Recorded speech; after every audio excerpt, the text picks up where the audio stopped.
So this is me, the cynical engineer. Transformation looked at through the rearview mirror is something you can describe.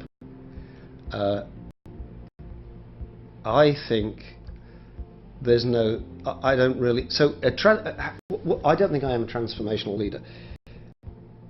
If you've got a business that's going bankrupt and somebody comes in to turn it around and change direction, to me that is a transformational leader.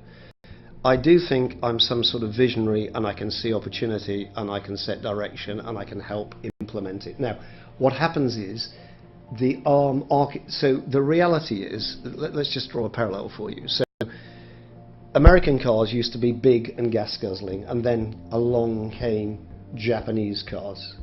It was obvious to me that mobile devices were going to need more processor power, and they were going to need lower cost, and they were going to need lower power consumption.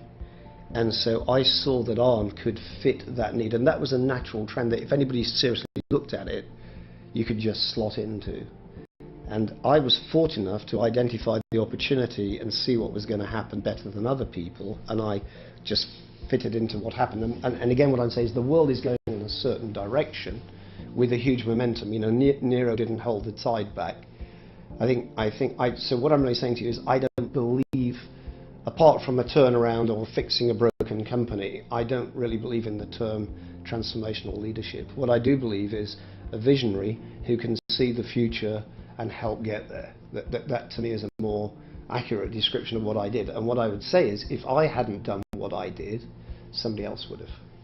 Right? So it might have been AT&T with The Hobbit, it might have been MIPS, it might have been, because the world has certain needs. So if you look at the problems of the world today, we're short of energy, we're short of power, we're short of food, we're short of water.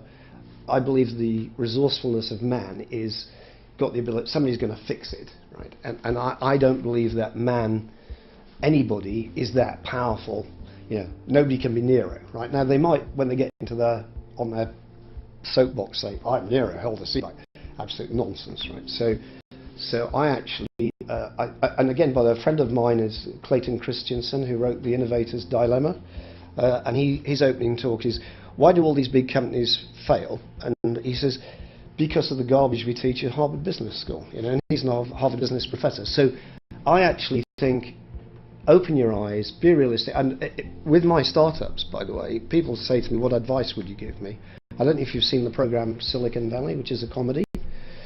I advise all my startups to just watch Silicon Valley, because you've got all the characters in there and all that. They do the SWOT analysis and everything. So I think through humour, we can learn a heck of a lot, actually. And that also might help you chill out and think a bit better. So Silicon Valley would be my best recommended MBA text at the moment, rather than all the textbooks.